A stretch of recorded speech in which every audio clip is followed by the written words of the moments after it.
नमस्कार नाशिककर. पुण्यश्लोक अहिल्याबाई होळकर पुलावरून गोदाबाईच्या काठावरून नटसम्राट अप्पासाहेब कळवणकर बोलताय.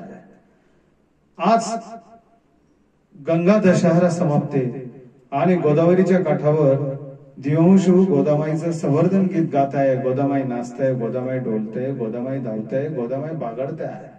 आज सायंकाळी, आज आपण सकाळी बघितलं गोदामाईवर अभिषेकाचा वर्षा होत होता आणि मंत्रमुग्ध असं गोदामाई आणि गोदाप्रेमी बघत होते. आज गंगा दशहरा समाप्ती. आमची गोदामाई दक्षिण भारतातील गंगा म्हणून प्रसिद्ध आहे. आज सकाळी 7 ते 9 सूर्यकिरणांच्या साक्षीने मग अभिषेक पूजन झाले, प्रसन्न वातावरण.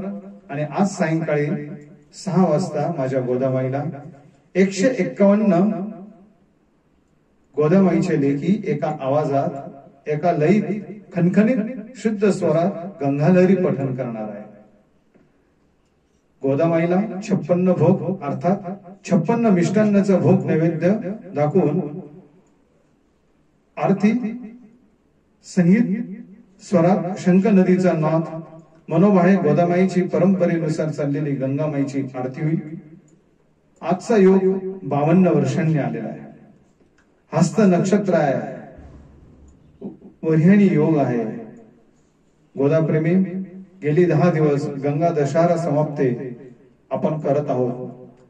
परवाच परमपूज्य गुरुमाऊली अण्णासाहेब इथे येऊन गेले आणि त्यांनी गोदामाईचं महत्व सांगितलं. आपण पर्जन्य सुक्त म्हटलं आणि गोदामाईला विनंती केली, हे गोदामाई, हे पर्जन्य राजा, सर्वत्र उन्हाच्या काहिलीने आम्ही तापलेलो आहोत. वरून राजाचा वर्षा होऊ दे, सर्वीकडे आमची शेती समृद्ध होऊ दे, कारण आमचा शेतकरी सुखी राहिला आणि धनधान्याने तो जो समृद्ध राहिला तर सर्व सुखी राहतील, अशी आपण प्रार्थना केली. ही गोदामाई जोपर्यंत भरभरून वाहत आहे तोपर्यंत नाशिककर हो, आपण सुखात आनंदात आहोत. ह्या गोदामाईचा गंगा दशहरा संध्याकाळी धूमधडाक्यात साजरा करण्यासाठी आपण सहकुटुंब मित्र परिवारासह यायचं आहे.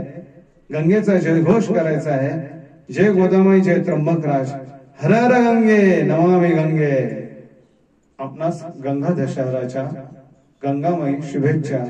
जय गोदामाई, जय त्र्यंबकराज.